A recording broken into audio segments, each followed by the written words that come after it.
Lúbia, que está ali, que é só um sorriso, né? Parece o sorriso é uma chips, né? Minha querida mãe, que sempre ensinou o caminho do Senhor, desde a mais tenra idade, muito embora quando criança eu tinha uma raiva quando eu ia fazer culto doméstico, mas com o passar do tempo eu fui me acostumando e eu acabei gostando, né? Eu tinha uma raiva, não vou mentir, eu falo a verdade, né? Mãe ia fazer minha cara, vamos orar, só pelo amor de Deus, para a igreja, vamos orar. Uma Lúbia, né? Minha infância foi nos anos 90, né, irmão? Aí você sabe como é que era naquela época, né? E a faixa etária sabe muito bem como é que a gente foi ensinado, né? Eu ia começar, né?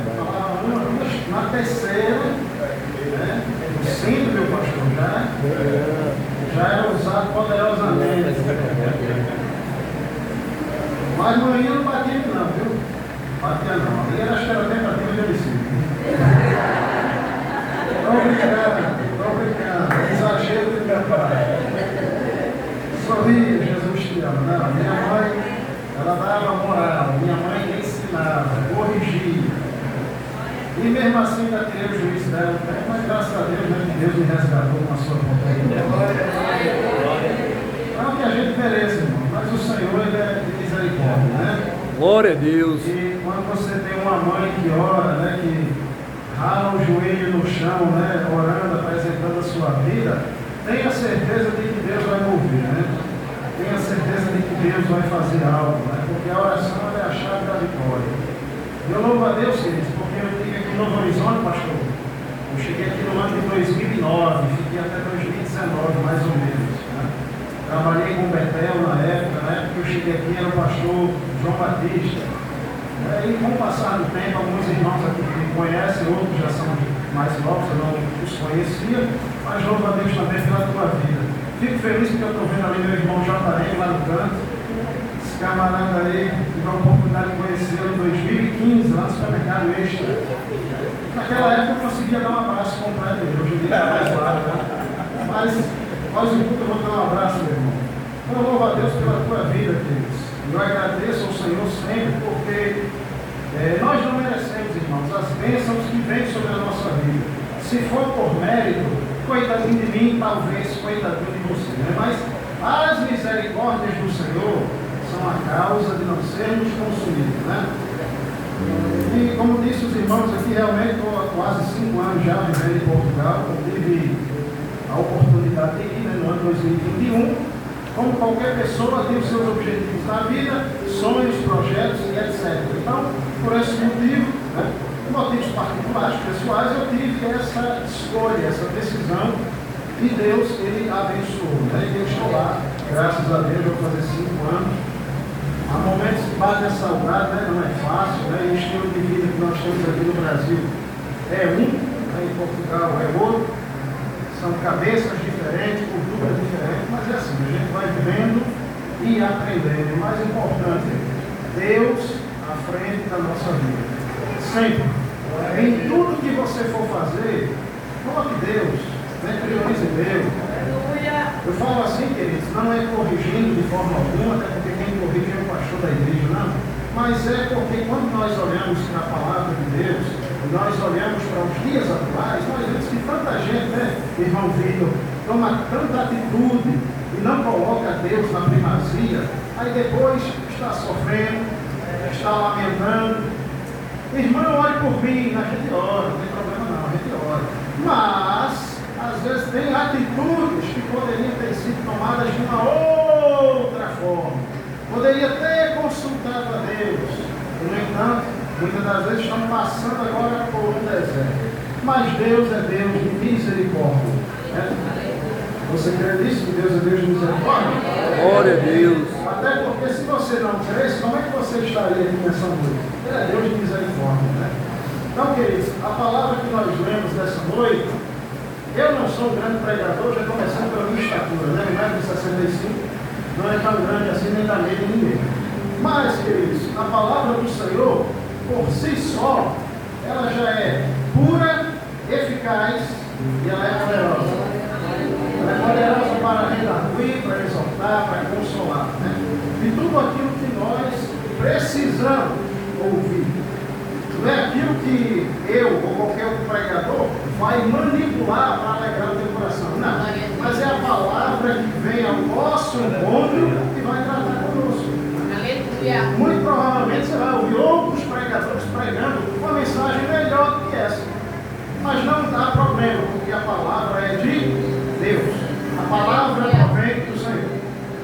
Queridos, nós vemos aqui no Evangelho segundo Mateus, Evangelho do Nosso Senhor, e nós vemos, queridos, que a forma que Mateus ele começa a escrever este Evangelho, muito embora que Jesus, em momento algum, ele ordenou que se escrevesse nada sobre ele, mas os seus discípulos, principalmente os evangelhos sinóticos que temos, Mateus, Marcos, Lucas, e o mais diferente dos sinóticos, João.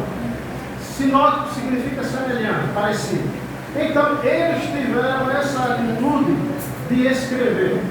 Eles tiveram esta ousadia, esta atitude em escrever sobre Jesus. Como eu disse, muito embora Jesus nunca mandou que escrevesse nada. Pelo contrário. Mas eles tiveram essa atitude, essa ousadia de deixar escritos. E quando nós lemos o Evangelho de Mateus, nós percebemos que ele está tratando diretamente, principalmente para o povo judeu. Então quer dizer que Mateus é um cristão judeu ou judeu cristão? Talvez em princípio, mas depois, com o passar do tempo, Mateus e os outros vão entendendo a pegada, a ideia de Jesus acerca do Evangelho, acerca das boas novas. Porque Evangelho nada tem a ver com lei mosaica. Evangelho nada tem a ver com rito judaizante. Já vista Paulo fala isso por várias vezes em muitas de suas cartas. Mas voltando para cá. Então a preocupação, queridos, não vou entrar em muitos detalhes. Mateus, ele está apresentando, a partir do capítulo 1, se você ler com atenção em casa, você vai ver que Mateus inicia com a genealogia. E isso não faz parte de nossa cultura brasileira. Isso não faz parte da sociedade europeia. Basicamente faz parte da sociedade do Médio Oriente, ou do Oriente Médio, por assim dizer. Então nós vemos que os judeus, os árabes e esses povos antigos, até praticamente os dias de hoje, eles têm essa conotação, eles têm esse tipo e forma de escrita. Daí Mateus preocupar-se em escrever dessa forma. E você vai vendo que Mateus, ao longo dos seus escritos, 28 capítulos, ele vai apresentando em muitos momentos. Isto aconteceu para que se cumprisse a profecia do profeta tal. E ele faz a menção.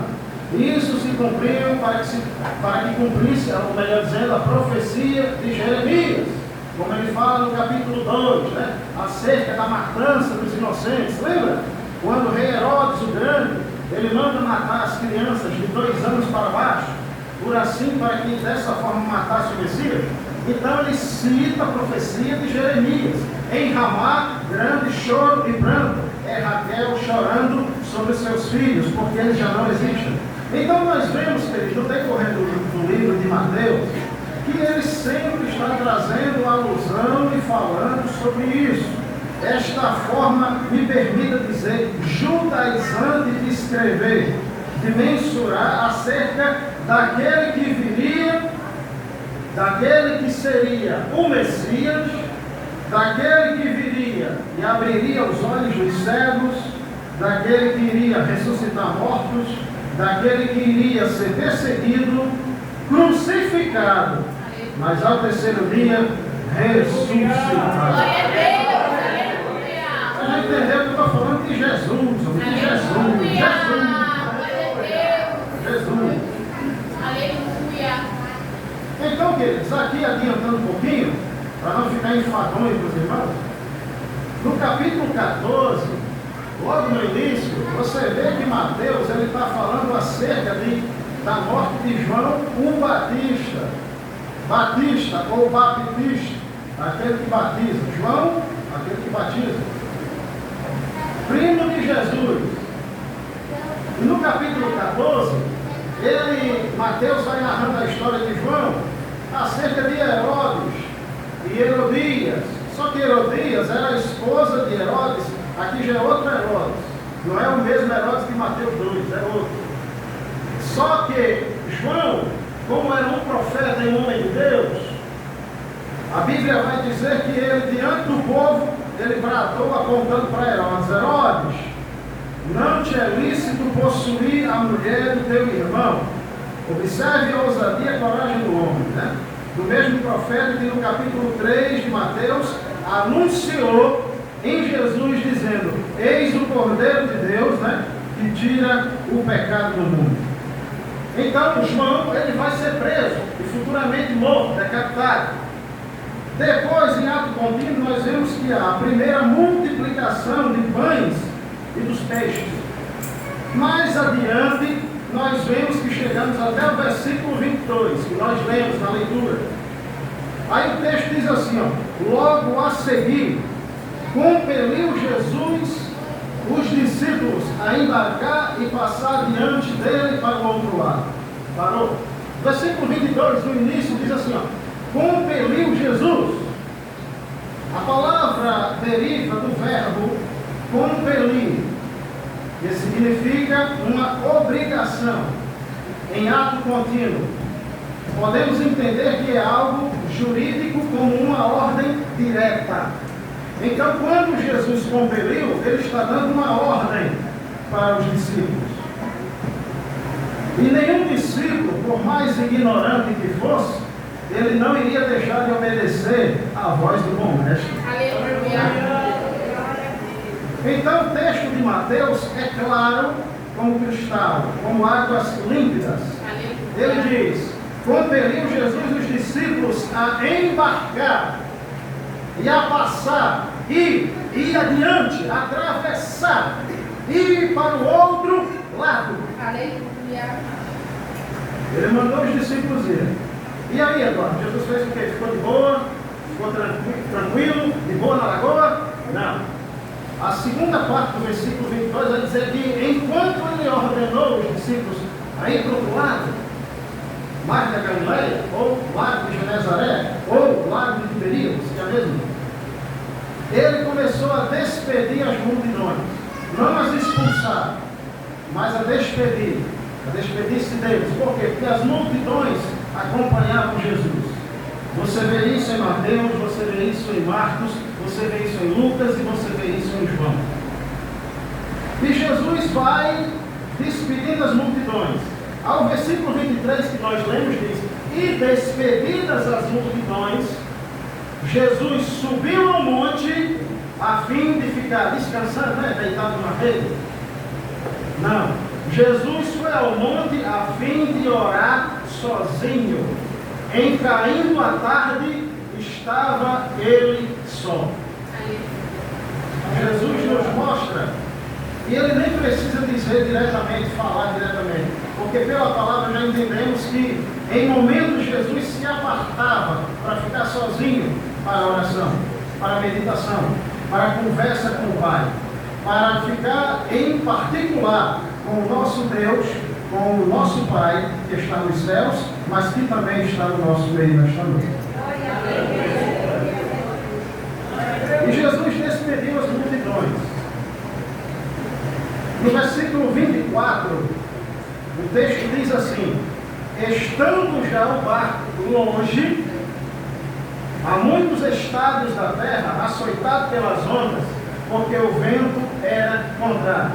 Ou seja, o lago de Tiberíades, se não me falha a memória, tem pelo menos 21 quilômetros de comprimento, por 12 ou 13 de largura. Então o texto vai dizer que o barco já estava longe, a muitos estados da terra, açoitado pelas ondas, ou seja, começou agora um temporal. Tem um lago, Eduardo? Sim. Naquela região é propício. Está rodeado de colinas, e quando o vento dá, fecha como um tipo de panela. Além de estar por baixo de uma região montanhosa, e também há muitos terremotos naquela região. Então é propício que aconteça esse tipo de tempestade. Pode ser que tenha acontecido isso nesta noite, neste dia. Então, se entendermos que tem 21 quilômetros de comprimento, muito provavelmente na metade ali, entre 11 e 11,5 quilômetros, a Bíblia diz que na quarta vigília da noite foi Jesus ter com eles, andando por sobre as águas. Independentemente das lutas, independentemente dos problemas, independentemente das tempestades, Jesus vai vir ao teu encontro para guiar. Glória a Deus. Nosso Senhor e Salvador Jesus Cristo nunca abandonou nenhum dos seus filhos e filhas na caminhada, de forma alguma. Você lembra ali em Atos capítulo 9, o texto bíblico diz que estando Saulo indo para a cidade de Damasco, junto com os seus, provavelmente alguns soldados, ele estava indo com cartas deliberadas pelo sumo sacerdote, muito provavelmente o sacerdote Caifás, naquele contexto, para prender todos aqueles que invocavam o nome do Senhor, ou seja, os cristãos, os seguidores de Jesus. E em um determinado momento, em Atos 9, quando ele está para entrar na cidade, irmão Cosme, a Bíblia deixa bem claro que uma luz sobreveio diante dele. Saulo caiu no chão e ele ouviu uma voz que dizia: Saulo, Saulo, por que me persegues? Jesus não disse: por que você persegue a igreja? Né? Jesus não disse: por que você persegue os cristãos? Shaul, Saulo. Por que você persegue o meu povo? Não, ele disse: porque você está me perseguindo. Jesus colocou-se no lugar da igreja. Por quê? Porque a igreja é uma peculiaridade dele. Ele é o dono da igreja. Ele é o dono, ele é o Senhor. Ele resgatou a igreja com o seu sangue que foi vertido na cruz.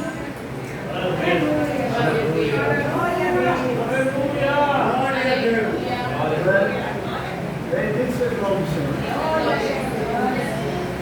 Olha, eu pensei que era uma mensagem mais evangelho. É o evangelho puro e simples. Mas deixa eu voltar para o texto, né? Pregador que foge do texto, né? Não dá certo não, né?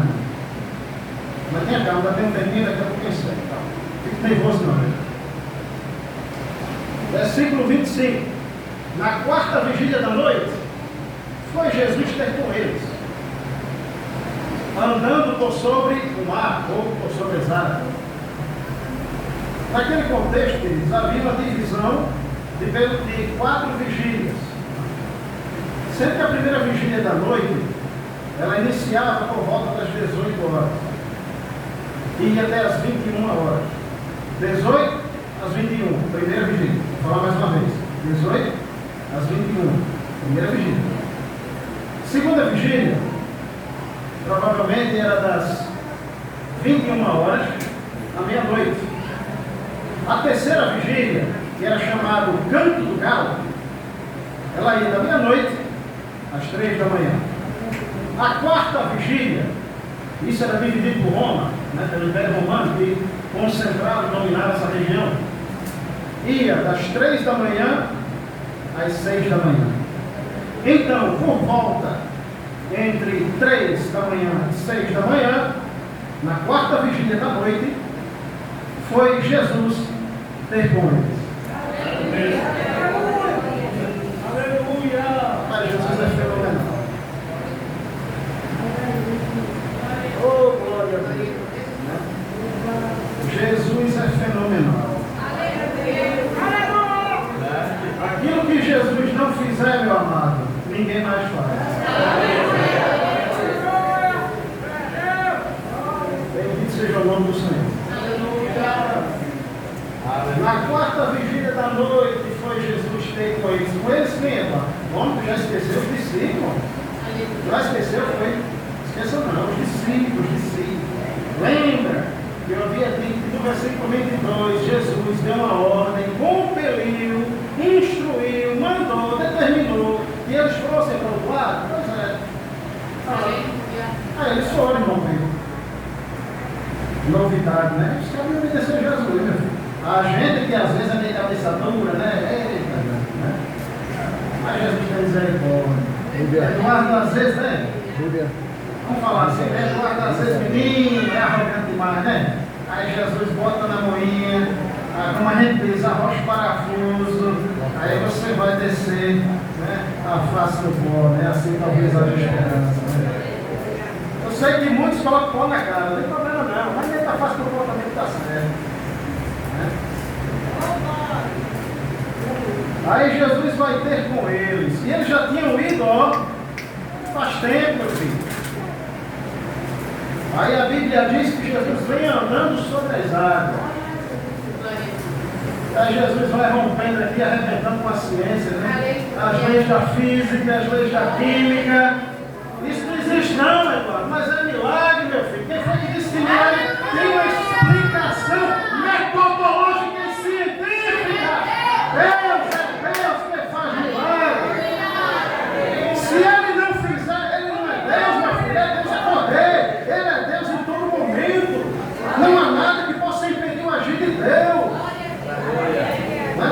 E quando eu falo assim, quer dizer com toda reverência, não é botando Deus na parede não, porque Ele é soberano, Ele faz do jeito dele. O Salmo 24 diz que do Senhor é a terra, sua plenitude, o mundo e os que nele habitam.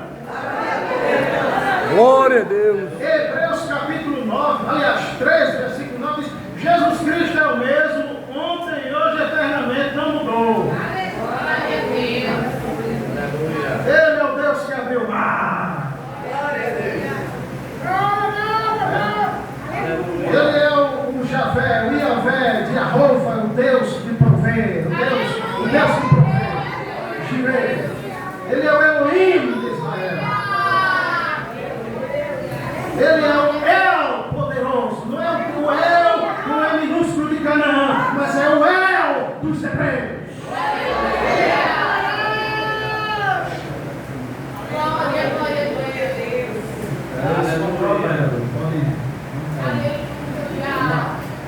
Glória a Deus. Jesus foi andando por cima das águas, né? Quebrou ali as leis da física. Na mente de Isaac Newton lembra um texto desse. Mas se converteu, morreu no hospital.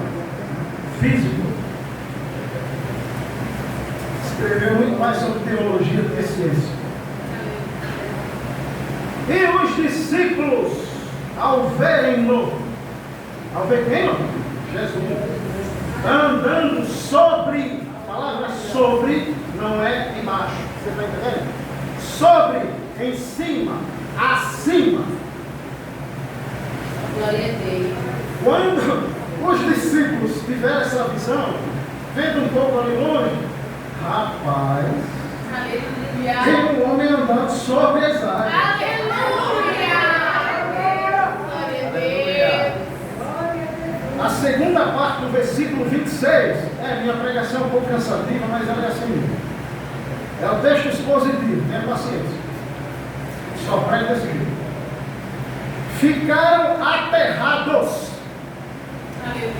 O que significa a palavra aterrado? Abaixo, próximo à terra, ao chão. Mas como eles estavam no barco, eles abaixaram o vidro dentro do barco, se inclinaram. Aleluia. Ficaram por quê, Eduardo? Porque ficaram com medo. Aleluia. E exclamaram. O que é exclamar? É bradar em alta voz. É falar. É um fantasma. Os caras já vieram com crendice, né? Crendice popular, ó. É um fantasma. E tomado de grande medo, gritaram. Com medo. Queridos, com medo. Ele é normal para todos os seres humanos. Quem entende um pouquinho de psicologia vai concordar comigo. O medo é normal. Agora, o medo, meus amados, não pode se transformar em pavor. Que do pavor chega a fobia, que é um medo incontrolável. Ah, eu tenho medo de fazer tal coisa, mas mesmo assim eu vou fazer. Ah, Eduardo, eu me tremo feito vara verde na hora que eu tenho oportunidade. Vai lá. Eu lembro quando era mais menino, mais novo. Adolescente assim, né? Era meio desmantelado na vida, mas maninha tinha misericórdia, né? Tinha paciência. Mas eu tinha um desejo de ser pregador do Evangelho. Eu tinha esse desejo de pregar. Mas eu me tremia feito vara verde, meu pastor. Vou botar aqui. Cosme, pronto, vou regularizar tudo. Mas eu me tremia. Irmão Valdir, irmão Edson, pronto. E aí, igreja? Não tem problema não. Quem é crente? Eu me tremia, igreja. Tinha um medo de oportunidade. Aí eu ficava imaginando, olhando assim, o povo tudo olhando para mim, aí pronto, não ia sair nada. Mas o medo é normal, não pode se deixar transformar em fobia. Mas aí o tempo foi passando, e a minha primeira pregação, pensa na pregação longa, meu amigo, foi 5 minutos. Foi os 5 minutos mais demorados da minha vida. Foi no trabalho do TEADEC, eu estava com 23 anos, hoje eu estou com 39, para a glória de Deus. Quando foi no ano de 2012, eu estando aqui no Horizonte, era auxiliar de trabalho na época, o presbítero Leônidas Salustino, ele me recomendou para ser um dos pregadores da Rota de Missões lá na Iadé, no Templo Central. Para a honra e glória do Senhor, eu entrei ali em 2012 e fiquei até 2020, 8 anos pregando e louvando o nome do Senhor. Eu pregava domingo, segunda, terça e quarta. Além dos cultos livres. Aí eu fui aprendendo. Por quê? Porque você, muitas das vezes, quando inicia a obra do Senhor, trazendo essa visão aqui para nós, você é como um cavalo do deserto. Você sabe o que é um cavalo do deserto? Ele corre, ele é muito veloz, mas ele não tem adestramento, ele não tem uma boa administração. Então ele tem que ser treinado para poder ir correto. E assim Deus foi lapidando, Deus foi trabalhando, Deus foi usando pela sua infinita misericórdia. Porque de mim eu não mereço nada. Eduardo, o que é que você merece? Eu mereço é o inferno. Mas Deus, pela sua graça, nos resgatou. Glória a Deus. Glória a Deus. Então eles ficaram com medo. Os discípulos ficaram com medo. Aí, versículo 27, escute só. Se quiser acompanhar também, eu estou com a Bíblia aberta, não tem problema. O dono da obra, o dono da igreja é Cristo, não eu. Mas Jesus imediatamente lhe disse: tem de bom ânimo, sou eu, não demais. Aleluia.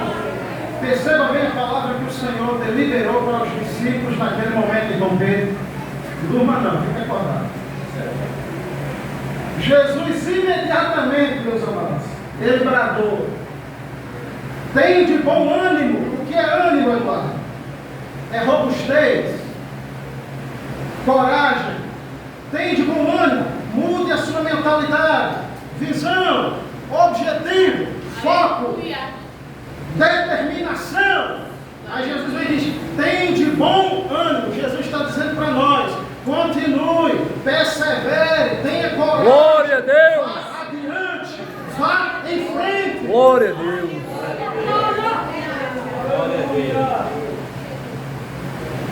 Em João 16:33, Jesus disse: tem de bom ânimo, eu venci o mundo. Aleluia, glória a Deus. Jesus, quando fala essa palavra em João, ele já está trazendo um pouco além do que ele iria padecer na cruz do Calvário e que iria ressuscitar o terceiro dia, demonstrando para os discípulos e para mim e para você que ele é o dono da vida e ele é o dono da morte.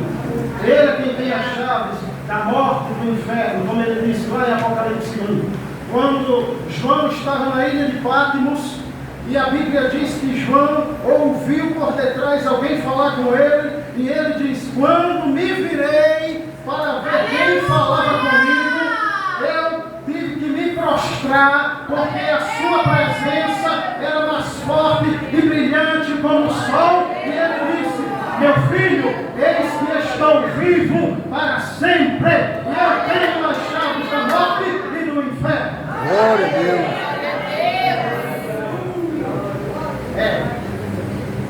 Glória a Deus. Esse é o Jesus aqui do céu. Aleluia. Glória a Deus. Jesus disse: tem de bom ânimo. Depois ele disse: sou eu. Aleluia. Depois ele disse: não temais, ou não temo. Não tenha medo. Eu estou com você. Eu estou no ar. Ou eu estou chegando. Eu estou aqui. Não temais. Aí Pedro, eita Pedro ousado. Aí Pedro vai e diz: eu estou, Senhor. Ele não está pertinho não, ele está distante um pouco, ele está vindo. Quando você lê o texto, você entende isso. Aí Pedro, meus amados, ele vai e diz: Senhor, se és tu, manda que eu vá ao teu encontro. Aleluia. Você lá no interior ia dizer: mas via só, né? Meu Deus. Esse cabra. Se és tu, Senhor, manda que eu vá ter contigo por sobre as águas. Aí Jesus já sabendo, não venham. Jesus não disse muita coisa, ele só disse: vem. Está escrito. Aí lá vai Pedro. Aleluia.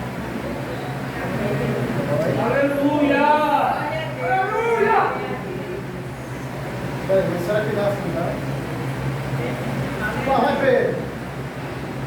Por sobre as águas. Aí o texto bíblico diz que ele começa a caminhar. Ele vai. Não sabemos até que ponto, de quanto tempo.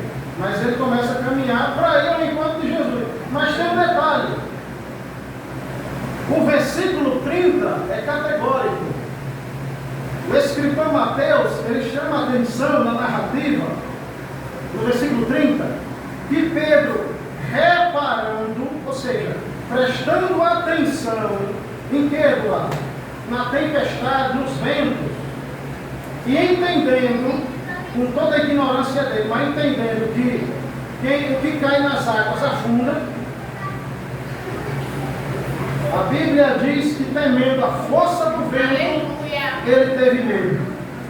Mas o sentido aqui de medo é porque ele teve medo e começou a duvidar.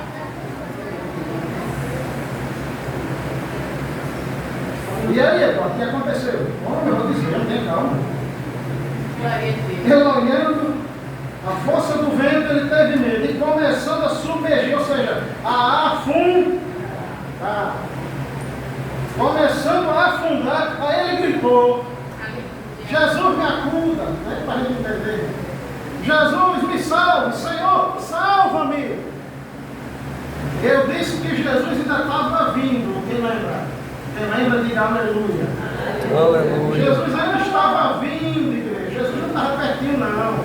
Porque quando Pedro gritou: Senhor, se és tu, manda que eu vá ao teu encontro, deixa-me ir até ao teu encontro sobre as águas. Jesus disse: vem! Quando Pedro percebeu que poderia afundar e já estava afundando porque duvidou, aí ele pede ajuda ao Senhor: Senhor, me socorre. Aí a Bíblia diz que prontamente Jesus lhe estendeu a mão. Jesus estava longe, mas quando Pedro clamou, Jesus já estava ali: eu estou aqui, rapaz. Oh, glória! Oh, glória! Eu já estou aqui, Pedro. Oh, Pedrão. Glória a Deus. Pedro abençoado. Meu querido, nos momentos de luta, não é ao homem que você tem que pedir ajuda. Há momentos na nossa vida que você não deve pedir, por questão de sabedoria mesmo, a ninguém, humanamente falando, mas dobra o joelhinho, fecha a porta do teu quarto e conversa com teu pai que está em secreto e ele te ouvirá. Glória a Deus. É puro e simples. E aí, Eduardo, Jesus vai ouvir. E aí, ele vai chegar com providência. Se for necessário, ele abre porta. Se for necessário, ele fecha a porta. Se for necessário, com o entendimento do poder dele, ele cura. Se for necessário, ele abre ou ele fecha a sepultura. Ele faz como ele lhe apraz. Porque ele é Senhor e não pede permissão a ninguém. Glória a Deus. Aleluia. Senhor, socorre-me.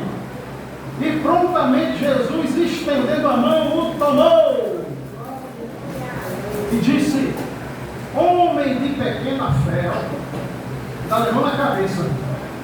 Jesus ajudou, mas ainda disse: homem de pequena fé, por que tu duvidou? Por que duvidaste?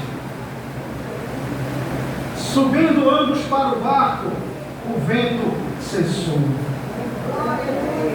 Aleluia. Você está enfrentando um vento, a tempestade, queridos? Duvide não. Jesus vai cessar esse vento na tua vida.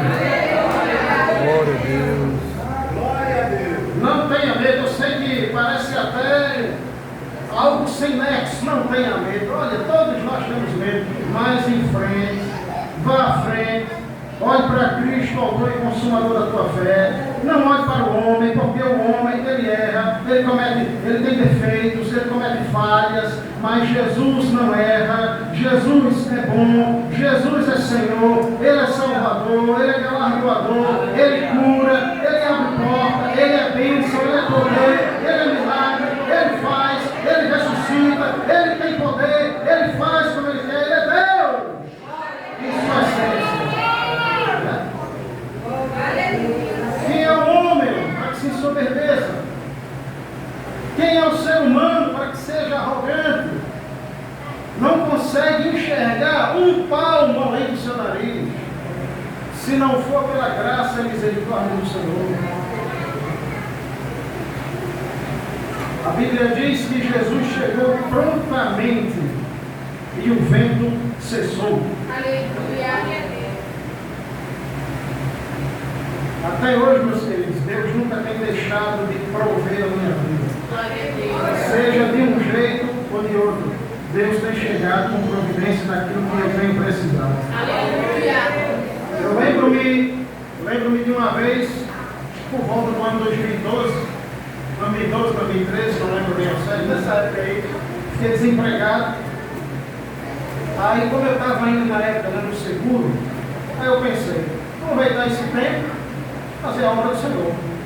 Vou para o sítio de oração, vou pregar, vou para culto, mato tempo, assim, Jacó, e etc. Né? Aí eu fui, até que um dia, eu fui convidado para pregar na Assembleia de Deus, acho que era em Aroeira. Aí eu fui lá, dia de sábado, sítio de oração, festivo. Preguei lá em Atos capítulo 12. Preguei, ninguém sabia da minha vida, nada.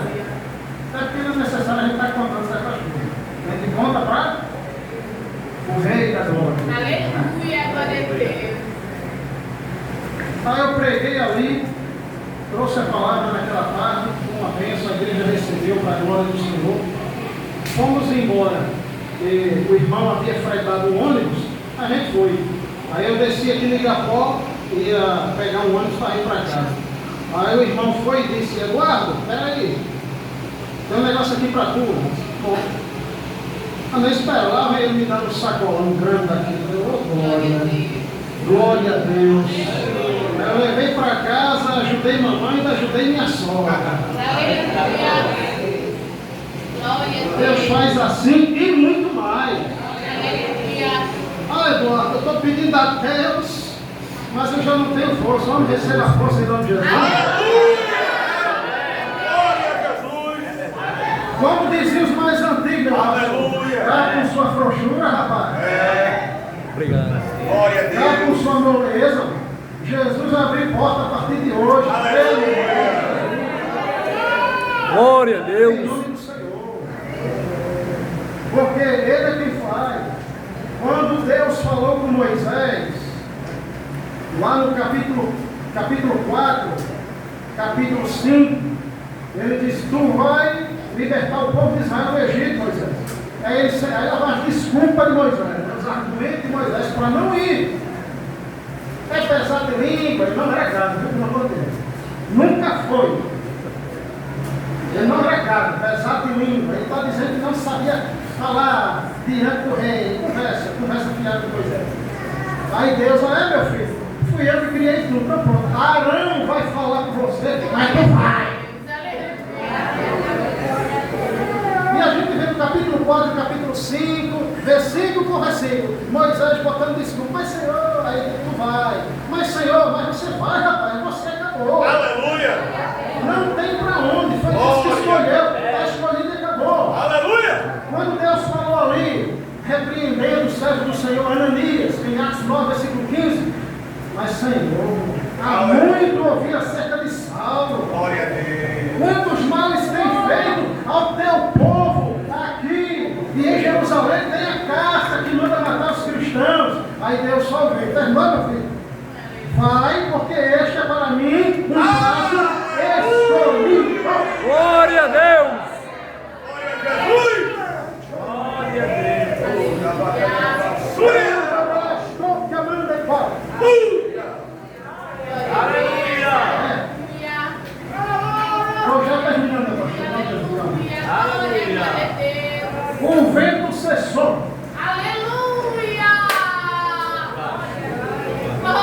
Por favor, não me tenha como infantil, porque eu não sou. Quem me conhece sabe que eu sou sistemático, crítico ao extremo, textualmente falando, historicamente. Mas levante sua mão, por favor. Por gentileza. O vento vai cessar na tua vida em nome de Jesus.